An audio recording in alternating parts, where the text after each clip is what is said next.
भाव में आइए, थोड़ा आंचल सिर पे ले लीजिए। लगे कि आपकी नई नई शादी हुई है और आपके पति आपको बहुत परेशान कर रहे हैं। शादी हुई है कि नहीं आपकी? अभी नहीं हुई है। कब तक करने का विचार है? कुछ सोचा है मन में?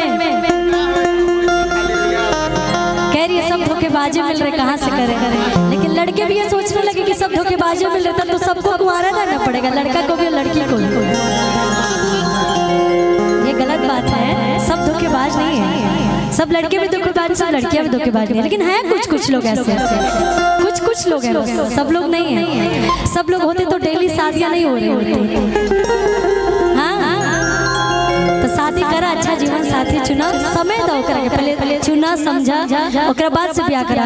मतलब ऐसे तत्काल में सब कुछ झटके में ना, जल्दी के काम शैतान के होला। कहा तारी कि लेके हमके कि कोरावा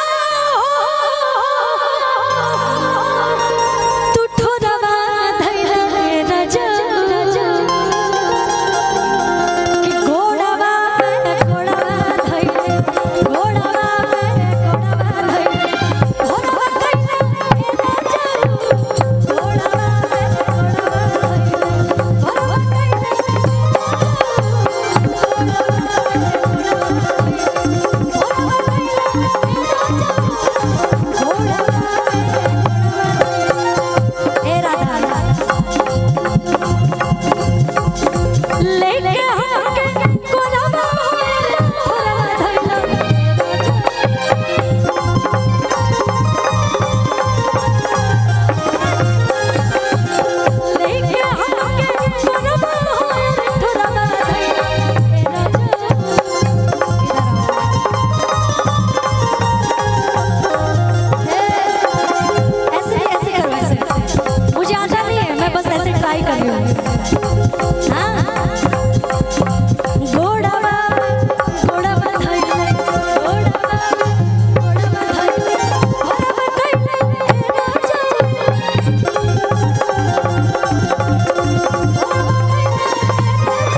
काहे नाम और हंसवा रही है? तने घूंघट निकालवा, कितनी सुंदर लगी, सच में बता रहा, कसम से नजर ना लगा। और कहाँ कहाँ तड़ी कि लाहे लाहे खेला सब खेल गइला,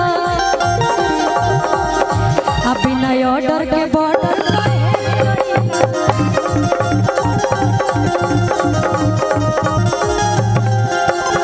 हम इधर आ जा रहे हैं कि लाहे लाहे खेला सब खेल गइला, नए ऑर्डर के बॉर्डर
पेट्रोल पंप के मालिक श्रीमान अमरिंदर सिंह जी की तरफ से हजारों रुपया के आशीर्वाद। बहुत बहुत धन्यवाद। एगो गीत हमार गोलू भैया के आइले जब कटनी